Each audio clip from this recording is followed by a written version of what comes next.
Logo em seguida temos a guia áudio. Aqui você basicamente altera o volume do seu dispositivo, ou seja, o volume do áudio no sistema, que no meu caso está em 100%. Aqui embaixo temos alguns atalhos relacionados com som, tá? Que eu já expliquei em outras videoaulas. Eu tenho uma videoaula específica abordando apenas som no Windows 10. No caso, eu ensino a configurar tudo isso aqui, todas essas guias, tá bom? Aqui embaixo temos um botão para ativar o modo de áudio mono. Ou seja, ao invés do áudio ficar estéreo, ele ficará no modo mono, saindo de forma igual em ambos os lados, no lado esquerdo e no lado direito do seu alto-falante.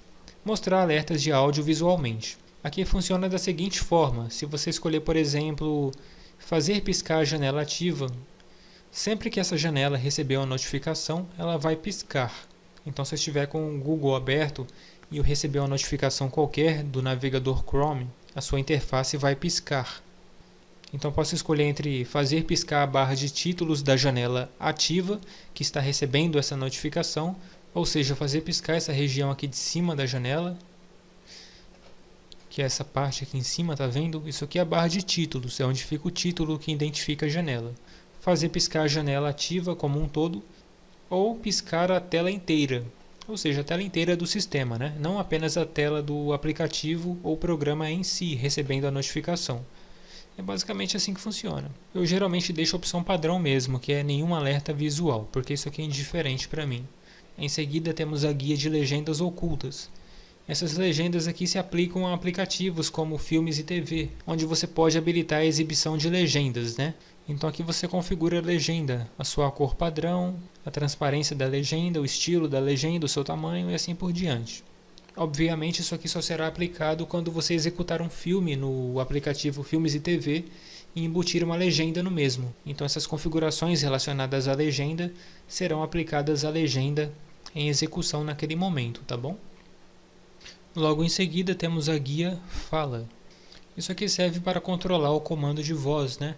O reconhecimento de fala no Windows 10. Obviamente você precisará utilizar o microfone no seu computador. Só que aqui ele deixa claro que o reconhecimento de fala só está disponível no momento para os seguintes idiomas: inglês, francês, alemão, japonês, mandarim e espanhol. Infelizmente não tem para o português, pelo que eu entendi. Então, se você habilitar essa configuração, vai ser indiferente, porque não é possível iniciar o reconhecimento de fala porque não há suporte para o idioma instalado no momento, que é português brasileiro, tá bom? Mas isso aqui funciona da seguinte forma: você aperta a combinação de teclas Windows mais a letra H e começa a falar, dá algum comando. Eu sinceramente nunca utilizei o reconhecimento de fala, então não posso me adentrar nos detalhes de como ele funciona. Mas é de forma semelhante ao funcionamento da Cortana, tá bom? Se você está habilitado com a Cortana e seus comandos, não será difícil utilizar o reconhecimento de fala. Em seguida temos a guia teclado. Aqui você tem um botão para habilitar o teclado virtual, caso o seu teclado físico estiver com problema, né? Então você pode habilitá-lo e utilizá-lo para escrever alguma coisa utilizando o clique do mouse. Eu vou abrir o bloco de notas e eu vou digitar qualquer coisa aqui dentro. É assim que funciona. Daqui você pode utilizar combinação de teclas também, por exemplo, Ctrl Shift ESC para abrir o gerenciador de tarefas. É a mesma coisa, tá bom? Não tem muito segredo. A última vez que eu utilizei esse teclado virtual foi quando o meu teclado antigo deu problema e parou de funcionar. Então é muito útil. Eu vou fazer um vídeo específico só para digitação, onde eu vou abordar essa parte aqui do teclado virtual, mas não tem muito segredo de trabalhar com ele não, tá bom? Aqui você movimenta ele para cima, para baixo, encaixa ele na tela, na parte inferior e assim por diante. Usar as teclas de aderência. Muita gente nem sabe como isso aqui funciona, tá, galera? As teclas de aderência, elas são um recurso de acessibilidade fornecido no Windows que permite para uma pessoa que tem dificuldade em pressionar simultaneamente várias teclas no Windows, por exemplo, Ctrl Alt Del, a utilizar essas mesmas teclas apertando uma de cada vez. Então, se você não consegue apertar ao mesmo tempo Ctrl Alt Del, você pode apertar primeiramente o Ctrl, depois o Alt, depois o Del e executar o mesmo comando desejado. Por padrão, para ativar as teclas de aderência, você aperta a tecla Shift 5 vezes. 1, 2, 3, 4, 5. Daí aparece essa caixa onde você pode escolher entre habilitar ou desabilitar a função de teclas de aderência, clicando em sim ou não. Eu vou habilitar as mesmas. Então, como que funciona? Eu vou executar o comando Ctrl Shift ESC para abrir o gerenciador de tarefas. Então, cada vez que eu apertar uma dessas teclas, o Windows vai bipar. Talvez não dê para vocês ouvirem. Eu vou encostar o microfone no fone de ouvido para vocês captarem o barulhinho, tá bom? Então é mais ou menos assim.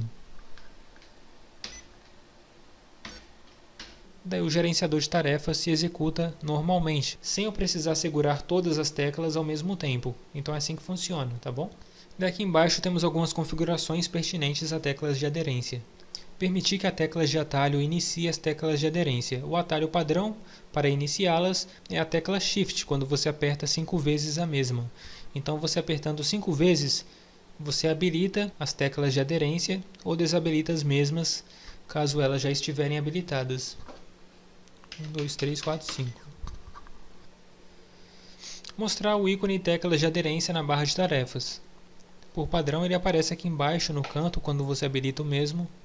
Eu vou habilitá-lo novamente. Ele aparece aqui no cantinho, tá vendo? Para indicar que as teclas de aderência estão habilitadas. Bloquear a tecla modificadora quando pressionada 2 vezes seguidas. Isso aqui é o seguinte. No caso do comando que eu citei como exemplo, que era o comando Ctrl Shift ESC, a tecla de aderência é o Ctrl. Então, se eu apertar 2 vezes a tecla Ctrl, apertar o Shift e o ESC, nada acontece, tá bom? Marcando essa terceira caixa, quando você pressionar 2 teclas ao mesmo tempo, por exemplo, Ctrl Shift ao mesmo tempo, as teclas de aderência serão desabilitadas.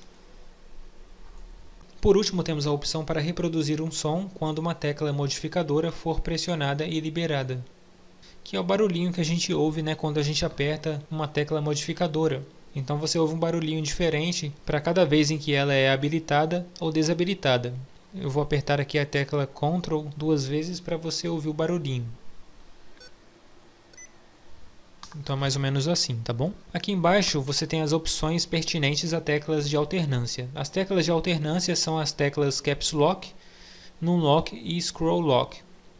Então, habilitando essa opção, sempre que você apertar a tecla Caps Lock, Numlock ou Scroll Lock, o Windows vai emitir um som também. Eu vou apertar aqui para vocês ouvirem. Estou habilitando o Caps Lock e desabilitando o mesmo. Então é assim que funciona, tá bom?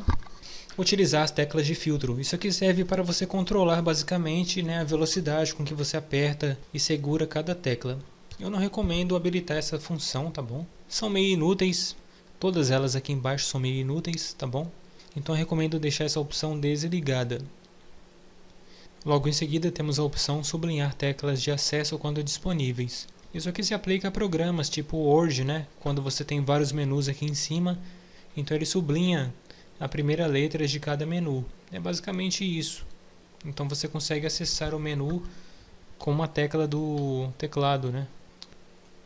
Logo em seguida temos o atalho do Print Screen.